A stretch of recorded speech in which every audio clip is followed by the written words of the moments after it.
Everyone has a favorite superhero, whether it be Superman for his optimistic outlook on life and immigrant backstory, or Batman for his cold brooding outer shell and warm inner self.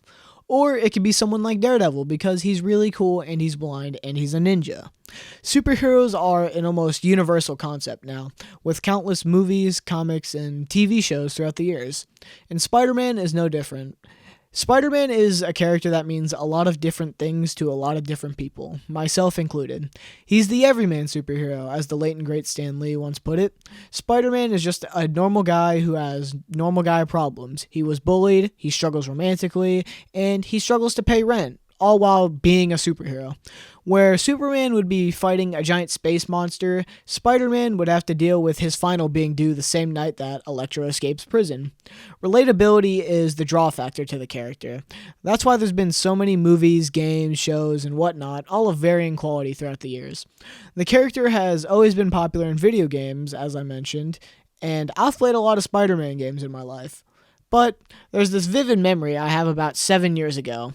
I remember sitting in my room, watching the E3 for that year, as I did, and I still remember the shocked look on my face when they revealed Insomniac's Spider-Man game. It looked insane, but it was only on PlayStation, which I did not have. So, for years, I was only able to listen in on how good the game was because I didn't have a PlayStation. Up until about a year ago when I got one, and this was the first game I played on PlayStation.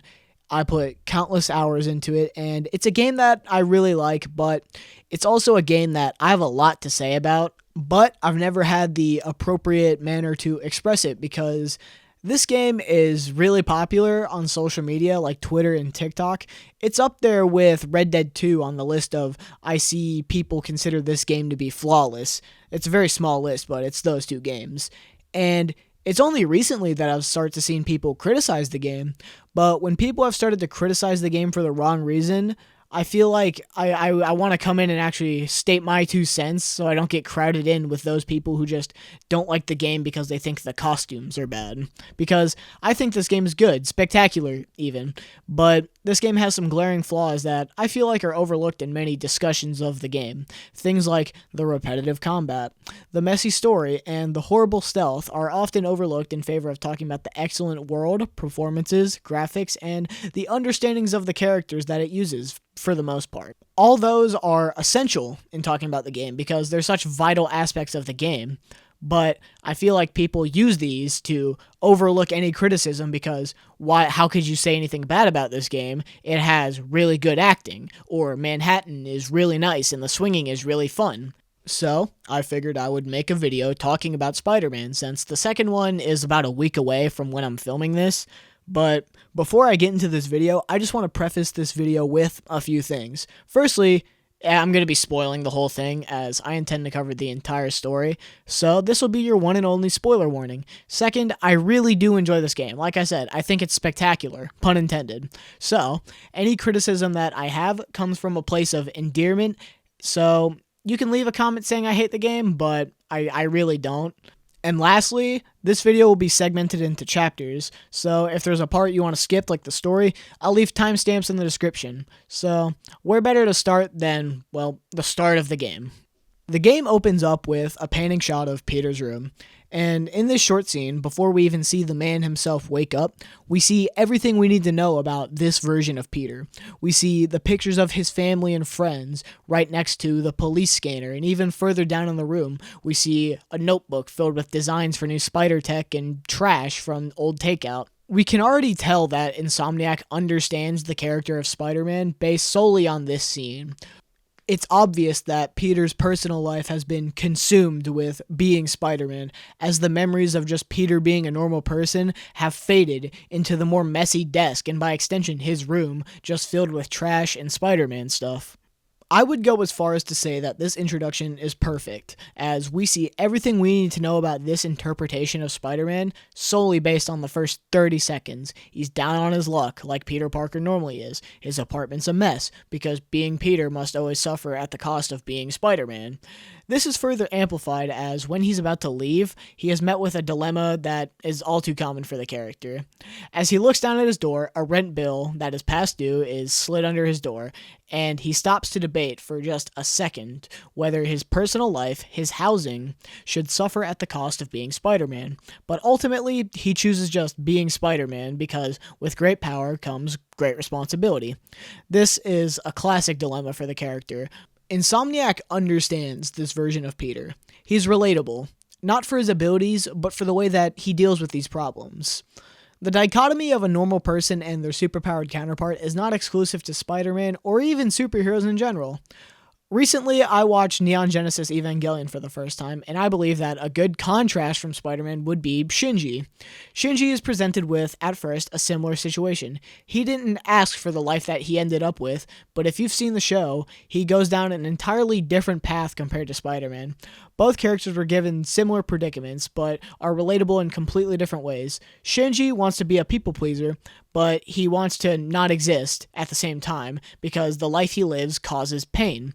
Peter, on the other hand, chooses to take his powers and help people, no matter the pain that Spider-Man brings to his personal life.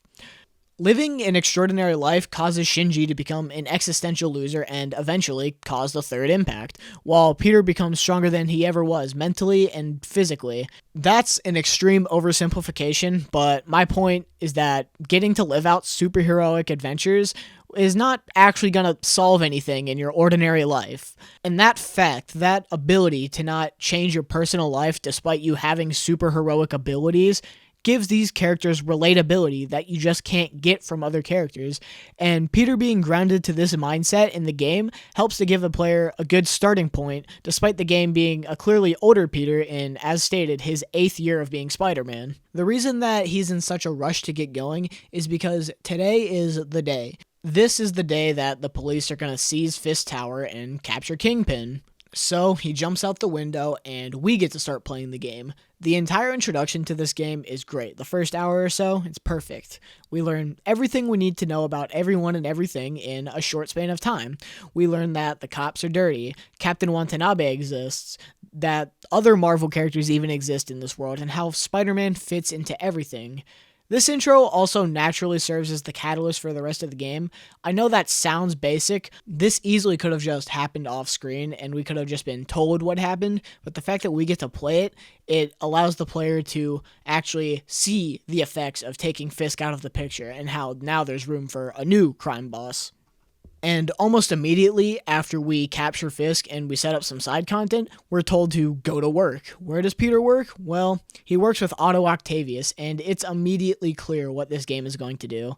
And this is my first gripe with the story, because the story has an interesting premise. All throughout the marketing, we see the Sinister Six, but it looks like they're being led by Mr. Negative, often seen as a B-tier or even C-tier villain. So that's an interesting take, but no. We immediately know that Otto is just going to turn evil about halfway through the game, and this is even more obvious when you look at the credits and you see that Dan Slott, notorious Doc Ock fan, helped with writing the script for this game. Now, is this inherently bad? No. However, if I wanted a Doc Ock story, I could read or watch the plethora of Doc Ock material throughout the years. Speaking of Doc Ock material, the Master Planner saga is one of the most important arcs in all of Spider-Man comics. It's a 3-part story that revolves around a Spider-Man who's down on his luck like normal, as Aunt May succumbs to a random illness that happened back in the day because that lady was on the verge of death every other week, and Spider-Man also had to deal with a new guy in town, the Master Planner. Eventually, he finds out who the Master Planner is while he's trying to make a cure for Aunt May, and it's none other than Dr. Octopus. After a long battle, the machinery falls on Spider-Man, and we get the iconic panel where Spider-Man lifts the machinery because of his undying spirit and his willpower to save Aunt May. It's important not for the overall story, but rather for the character-defining moment that we get in this issue, Spider-Man lifting off the heavy machinery. This is our hero-defining moment. The moment is still being replicated to this day. While the story hasn't been exactly one-to-one adapted, except for in the Spectacular Spider-Man series, which was still kind of a loose adaptation, in that adaptation, Doc Ock leads the Sinister Six, and he tries to take control of every security system in New York and captures Gwen Stacy as a hostage so that Captain Stacy will listen to him, which means that Peter is doing it all for Gwen and the city instead of Aunt May. Honestly, I kind of prefer this version, but both versions of the story are good. The story isn't one that's meant to be directly adapted one for one, but rather, it's the idea of the story that's meant to be adapted and used as inspiration, as we see the hero's journey come full circle. Sam Raimi's Spider-Man 2, for example, takes heavy inspiration, not only from this story, but a lot of the Lee Ditko run. Homecoming also uses the same debris situation for Spider-Man in that movie, completing his journey. It's a tale for the character that's basically as old as time. It was one of the first major story arcs. It's also a main source of inspiration for this game. And speaking of Doc Ock stories, I don't particularly like Otto in this game. This game portrays the relationship of Otto and Peter as more than a business relationship, it's more of a friendship.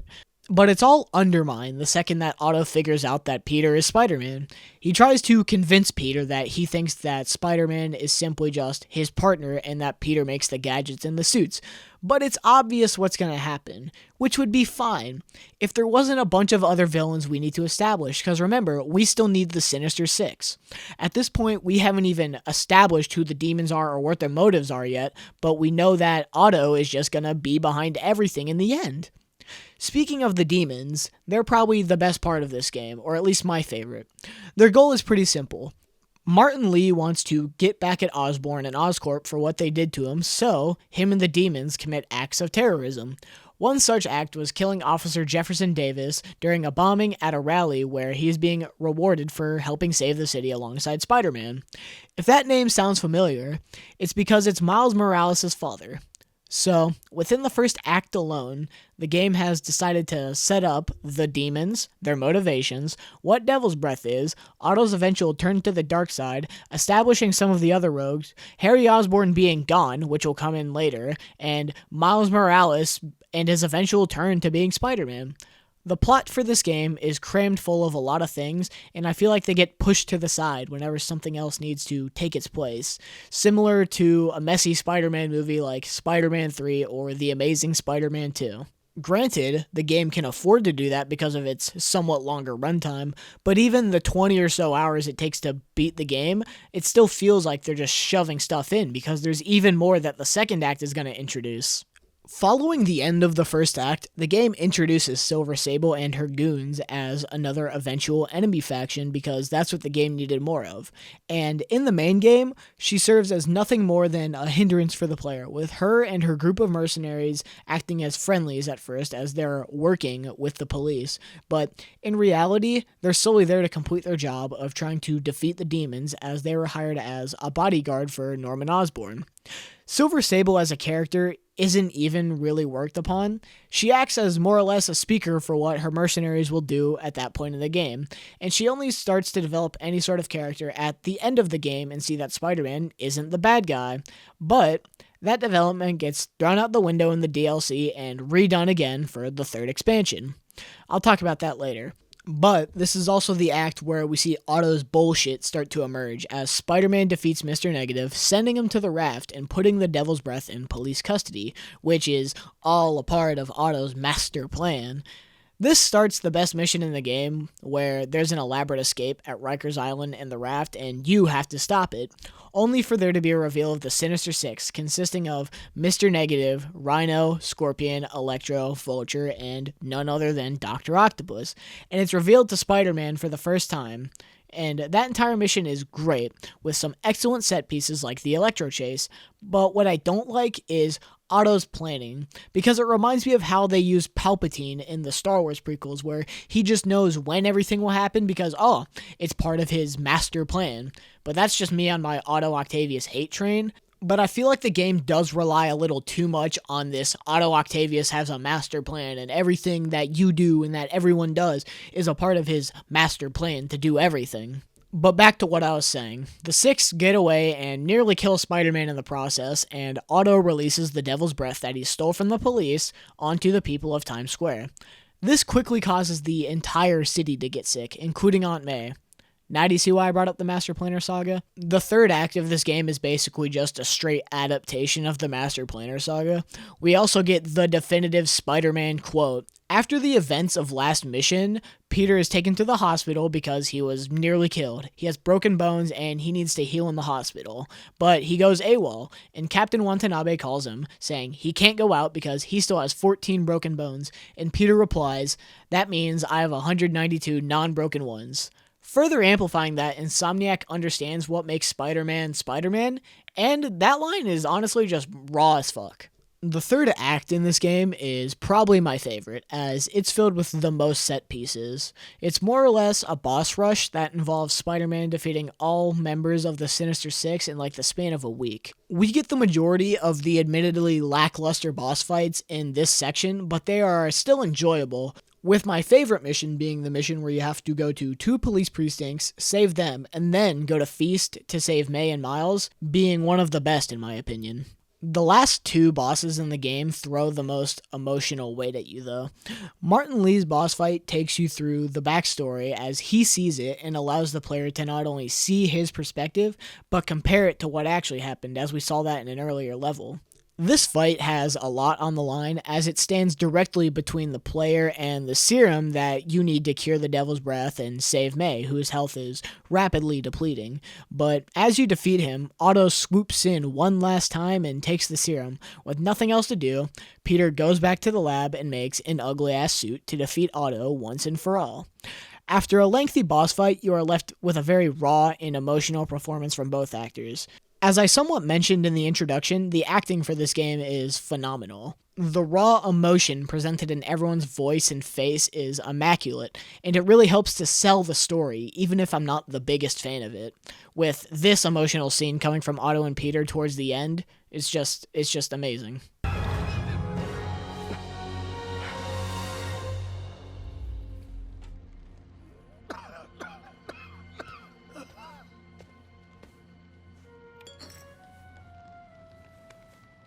Peter, I saw you as a son. I should have known you'd turn on me, just like all the others. Turn. I've worshipped you. Your mind, your conscience, wanting to help others. The way you never gave up. That's because men like us have a duty, a responsibility. To use our talents in the service of others. Even if they don't appreciate it. We have to do what's best for those beneath us, whether they understand it or not. No, you're wrong! You are everything I wanted to be! You just threw it away! Yes, of course. You're right, Peter. Oh. I see that now. The neural interface affected my mind. But I can fix it. We can fix it. Together. If you'll help me. Do everything I can. I'll make sure you get the best help. No! If they put me away, they'll take my arms! I'll be trapped in this useless body!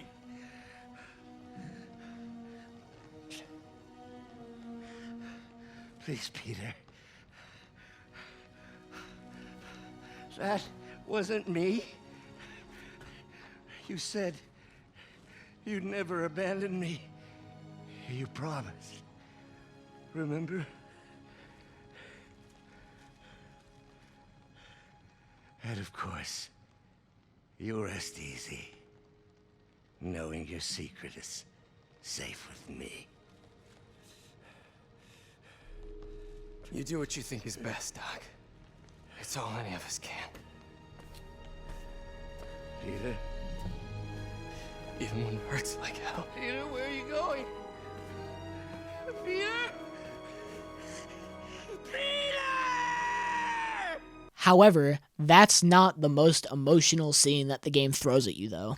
The game cuts back to Peter at feast with the serum, and the doctor tells him that the serum is good enough to be mass-produced, but only if they can use the whole vial. So Peter is presented with his "if this be my destiny" moment. Instead of having to lift big rubble or machinery off him, he has to make the hardest decision he's ever made in his life.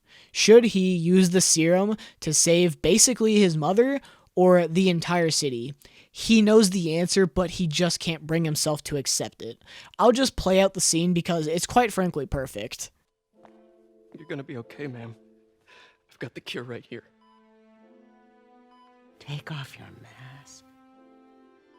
I want to see my nephew.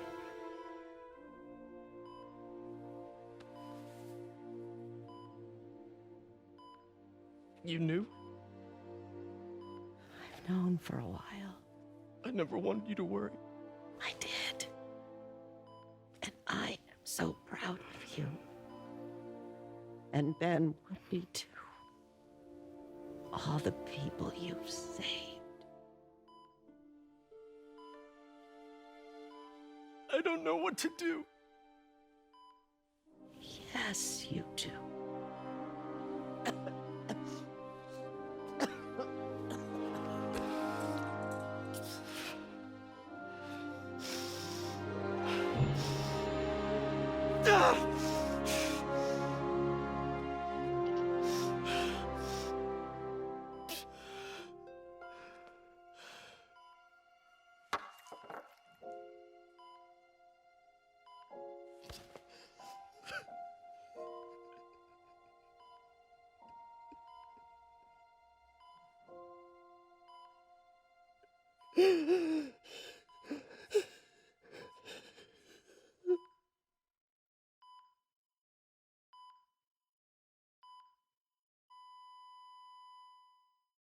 About a paragraph ago, when I talked about the excellent performances, you really feel it here as Yuri Lowenthal delivers such great voice work as Peter.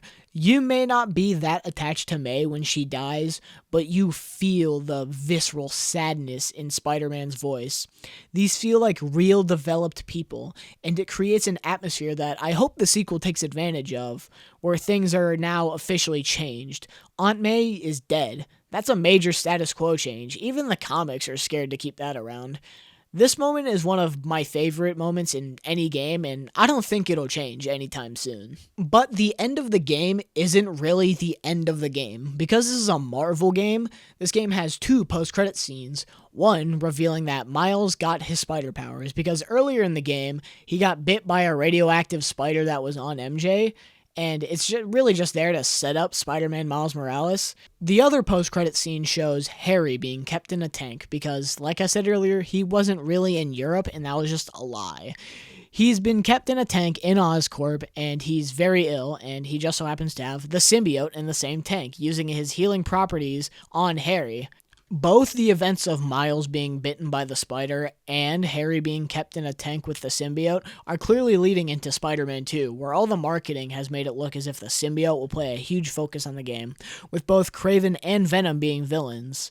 The marketing, like I said, is making it look like this will be a Herculean task for our characters that they will have to surpass, and that it'll be their hardest battle yet. I hope it'll feel like that in gameplay, though, because in this game, it just doesn't. Story criticism aside, this game is probably one of the most fun I've had with a superhero game besides Arkham Knight. The way you swing from building to building is fantastic. The almost flawless integration of wall running and tricks into the swinging, it's all amazing, pun intended again. You can feel the weight of each swing as you pendulum from one end of the swing to the other. It really makes you feel like you're zooming across the Manhattan skyline, or riding the wind at the bottom near all the traffic that Manhattan has to hold, both foot and vehicle traffic. It feels like the entire world stops to look up in the sky and see Spider-Man swing by at ridiculous speeds. You thought I was going to say the game makes you feel like Spider-Man. I'm not going to do that because I have creative integrity. And it's even better because as you level up, your swinging gets faster and faster, as well as unlocking new moves that help you maintain and get speed that you just weren't able to get before to fulfill Insomniac's vision of how Spider-Man moves, with this being the closest to the actual feeling of Spider-Man swinging around Manhattan like it's portrayed in comic books, and not as the slice of cheese pizza that you controlled in previous video games. However, if you noticed at the start of the paragraph, I said the word almost. It's because everything is flashy and responsive enough to warrant the praise given. Once you know your way around, you can swing between the alleys and the buildings and not hit anything while maintaining serious momentum. But the game does get quite janky sometimes. Sometimes you can just clip onto a wall while running, causing all momentum to stop. Wall crawling is too slow and sometimes just doesn't work. You can't wall run down buildings, for example, which is something that you were able to do in previous games. You also can't touch the ground and run while swinging. That was also something in previous Spider-Man games. Once you start swinging for a bit, it's easy to find the height barrier to where you cannot go any lower. And that's all to say because these limitations are inherently animation heavy, and it's not a bad system whatsoever, and I think it's quite fun. But there is a skill ceiling in play, and it's quite low. You can master the swinging in probably about an hour and a half tops. There's little movement tech present to raise the skill barrier. There's no wall ejects, there's no advanced swinging moves, there's no web climb, or hell, even web boost. The only speed you get is from doing dives, jumping off the web at the end, and doing fast point launches. Speaking of low skill ceilings, this game's combat is piss easy. Now, I don't want to sound like an elitist prick who says, if you don't play games on the hardest difficulty, you're a coward who's bad at games, but I mean this with all my heart. This is possibly one of the easiest games I've ever played. Let me explain. This game is open world, so to incentivize the player exploring the world, you have to access the side content in order to unlock abilities, gadgets, and suits. Well, it just so happens that one of the first suits that you unlock contains the suit power Web Blossom, and it's possibly one of the inventions of all time. Whenever your meter fills up, you let loose a barrage of webs, and any web that hits an enemy will web them up and send them flying. If they hit a wall, instant KO. And if they don't, simply just shoot them with your basic web shooters and they'll stick to the ground, instant KOing them. This one ability takes out most of the enemies, except for the heavier enemies and the armored Sable agents. So with that one ability, you basically get a free win button, and it's by far the best suit ability in the game. But don't worry, if Web Blossom didn't defeat every single enemy in the area, you still have your web gadgets, almost all of which are overpowered.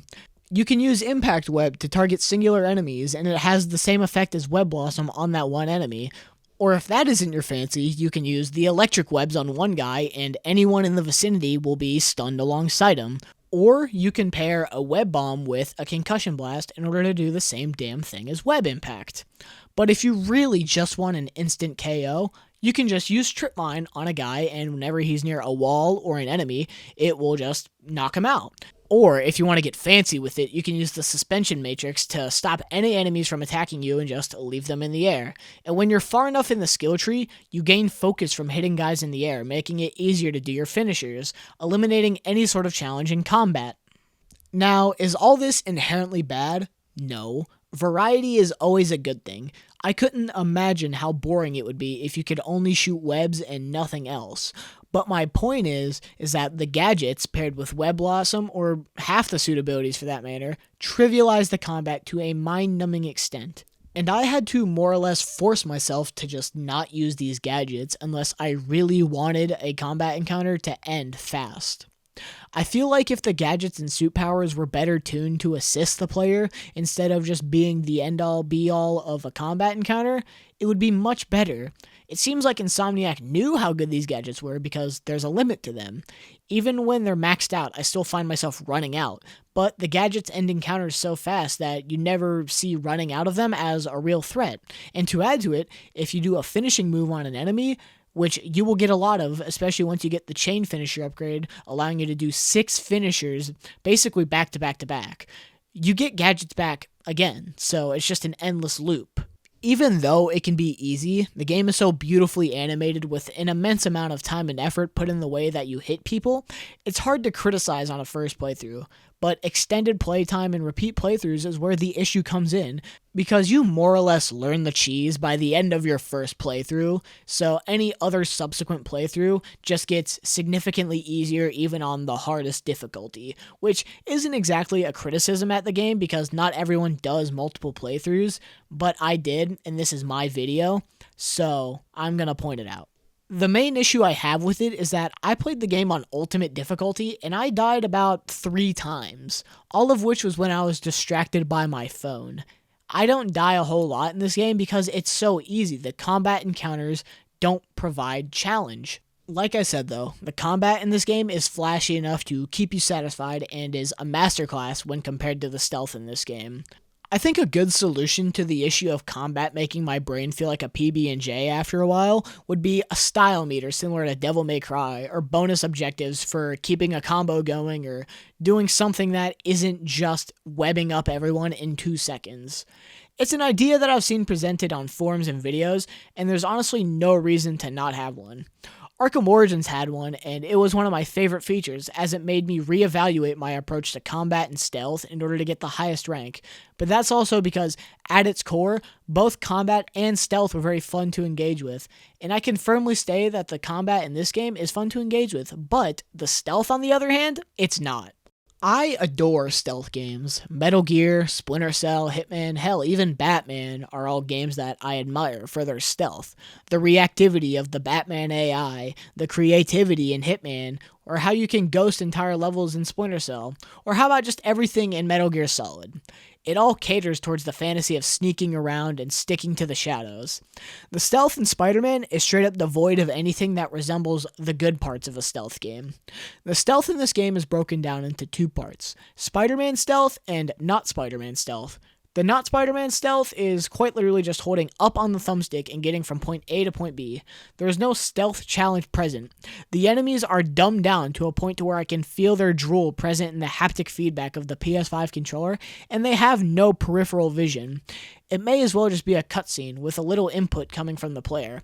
There aren't that many of these sections in the game though, but the sections where they drag on for way too long and become tiresome after the first one with Mary Jane. Spider-Man stealth, on the other hand, is marginally better. The enemies will investigate webbed up enemies and can actually see you. However, you don't need to complete these encounters in stealth. The thing about stealth games is that the trade-off for being a stealth game is that you can't take on everyone and you have to strategically pick off certain people. Whether it be because of a lack of ammo or because you simply don't have enough health. Hell, even Batman can't do it.